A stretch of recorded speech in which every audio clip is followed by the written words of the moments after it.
Hyderabad Zonal Office of LIC has been given the responsibility this year to conduct the All India Athletic Meet and other sports on behalf of LIC at Hyderabad.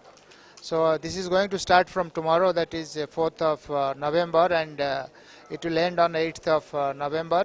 It will be inaugurated by our esteemed chairman, Mr. Mehrotra.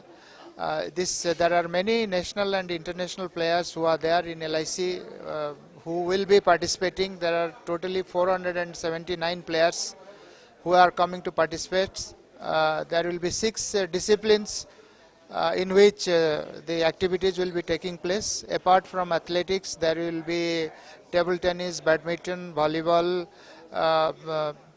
carom and chess. So it's going to be a mega event for LIC where people of the national and international level are going to be there, and many new records are going to be created. They have been participating and creating new records. This year also we hope that many more records are going to be created by these national and international athletes in their respective fields.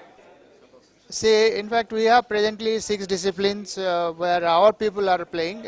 We do sponsor other activities, other sports events in different parts of the country where our team may not be playing, but then we do sponsor many events. So that way that takes place in different parts of the country. But for us it is 6 disciplines we have been presently. In future we don't know if some other sports also or some other events can come. In fact, for LIC, we are a very strong organization. LIC was formed in 1956, and from the day one, that is from 1st September 1956 till today, our systems, our procedures, our rules, regulations are so robust.